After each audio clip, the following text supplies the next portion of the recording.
Welcome to Online Chapel, boys. With everything that's been going on in the last few weeks, you've probably forgotten that in only 3 weeks it's going to be Easter.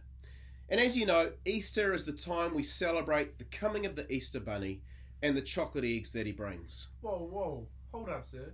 I thought Easter was about something else. Like what? Isn't it about Jesus, sir? Isn't that Christmas? No, it's both. Okay, how do I stop this? I need to delete this. It's right there, sir, that button right there. That Click red that one. Yeah, just Yeah. click it. What do you mean? Just click the button. Click that, yeah, Yeah, that's just fine. Boys, it's probably easy to forget at the moment that Easter is only 3 weeks away. And as we know, Easter is the time when we remember and celebrate Jesus' death and resurrection. The 40 days leading up to Easter is called Lent. And Lent is a time when we fast, which means to give up doing something. For example, a lot of people during Lent will choose to give up sweet food, or give up alcohol, or to perhaps give up something like Facebook or Instagram. It remembers the time when Jesus fasted in the desert for 40 days and 40 nights, and when he was tempted during that time. He was tempted in the 3 ways that human beings all are usually tempted. He was tempted in the area of consumption or material goods. He was tempted in the area of power. And he was tempted in the area of fame, popularity, or significance. And he passed all of those tests. And so Lent is a time when we can really discover the truth that less is more. Perhaps you've heard that saying, perhaps you've never heard that saying, but there is a phrase that less is more. What does that mean? What does less is more mean? Isn't more more? Isn't less just less? Well, let me give you an example to explain. Like many of you boys, I really like KFC. And on occasion, when my wife has gone away and maybe taken the kids and I've been on my own, I've been known to buy KFC for myself for lunch. And every now and then, or maybe just once or twice, I've thought to myself, I love KFC so much, what could be better than a whole bucket of KFC just for myself? And so, let me tell you boys about what eating a bucket of KFC is like. As you probably know from your first experience, the first piece of chicken usually goes down so quickly because you're so hungry and so looking forward to the KFC that you just wolf that bit down and barely taste it. The second bit is more enjoyable, but again, you're still probably eating really fast. And you know, it's probably not until about the third piece of chicken that you really enjoy it. You really take your time to enjoy that crispy skin with all those spices in it. The fourth piece is probably slightly less enjoyable than the third because you're beginning to feel slightly fuller at this stage, but it's still very enjoyable. The fifth piece is much harder to eat. You still got it in your head that you like KFC and that you should be enjoying this. But really, you've probably had enough to eat by then. You've probably had more than enough.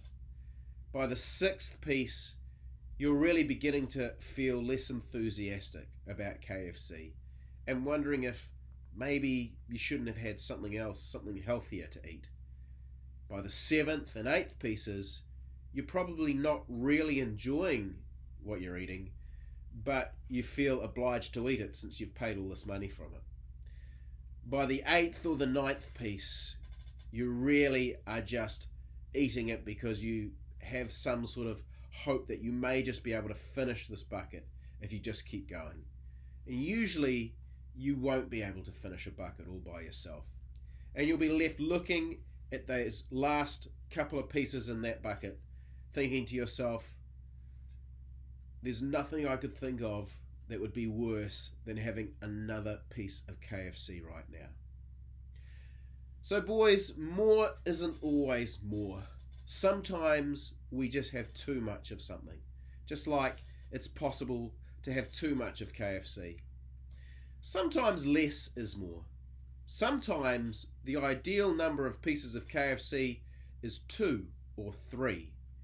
Because it's just enough to satisfy your hunger and really enjoy the flavour without having too much of it. And actually, a lot of life is like this.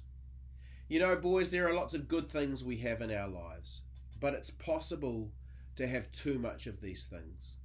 And I think maybe we live in times when we do too much, have too much of things that in small doses are good. For example, I think it is possible to play too much sport, or it's possible to have too much time on technology. I think definitely there is such a thing as too much PlayStation or Xbox. I also think there's too much busyness at times, too much buying of stuff, too much consumption, too much shopping. We live in an age where we're encouraged to buy and do and have more and more. But boys, there's a wisdom, a really old wisdom, that less is more. That with less of some things, we make more room for some other more important things. And guys, the current crisis that we are living in, this coronavirus, with the self-isolation, the physical distancing, this is actually an opportunity for us to discover the truth of less is more. There's two things I've found really interesting, guys, about the reaction to what's been going on. One really interesting reaction I've seen on Facebook is that some people are saying how nice it is to have all these extra social and extra events being cancelled. How nice it is for the pace of life to slow down, to not have so many things to go to not have so many commitments to be running from one thing to another. A lot of people are saying, actually, could we perhaps live a little more like this after this whole crisis is over? The second thing that's been noted is how good for the environment this crisis has been. People have had to stop all of their international travel. So many fewer planes are flying around the world. We're consuming less, we are doing less, and the environment is having a chance to recover. You may have seen the video clips of the canals in Venice, which are clearing up, and now dolphins are starting to swim in them. And many places around the world that have been very busy and very industrious are now slowed down and almost empty. And people are starting to see nature return to some level of balance. So it shows you that we have an opportunity with this to reevaluate our lives and to ask ourselves, have we been happy with the level of activity that we've had? Have we been happy with the level of busyness, the level of consumption that's been going on? And is this a chance for us to just try and experience less? And in that less, maybe discover that there is also a more. With less busyness, there's more time. Time just to be calm, to be relaxed. Time just to be, without having to be somewhere, without having to go to do. With less consumption, there's more relying on our own resources. There's more interaction perhaps with our own families, more interaction with ourselves, more time to read, to sit and think, maybe to journal, or maybe just to go for a nice long walk. With the less of all the busyness and the expectation, perhaps there's more time to be really human. So to finish, here's one thing I want you to think about. Maybe we are living during the coronavirus crisis, but maybe this has given us a chance to see and possibly to end the other crisis that we've been living in, the busyness crisis that's led to the depression and the anxiety crisis that many of us know all too well. Perhaps this is the chance we need to wake up and realize that the Western world has been living in a crisis of doing too much, of falling for the lie that more is more. Maybe this is the opportunity that we've been waiting for to begin to live and do things differently. Differently for our environment, but most importantly, different for ourselves. for our own well-being.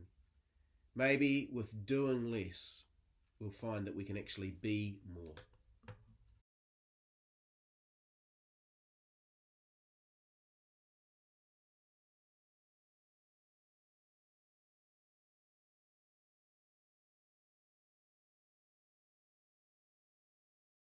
Hold up, sir. I What? thought Easter was about something else. What's it about? Jesus. I thought that was Christmas. What did I say that? Yeah, they both are. Oh, yeah, okay. It was about something else. What's it about? Isn't it about Jesus, sir? Isn't that Christmas? No, it's both. Oh, crap. Oh, I better delete this. How do I delete this, boys? Like that button right there is like, yeah, that one. Yeah, that's Yeah, the one. this one, I think, sir. yeah, just click it. Yeah, just click Yeah. it. So just click it.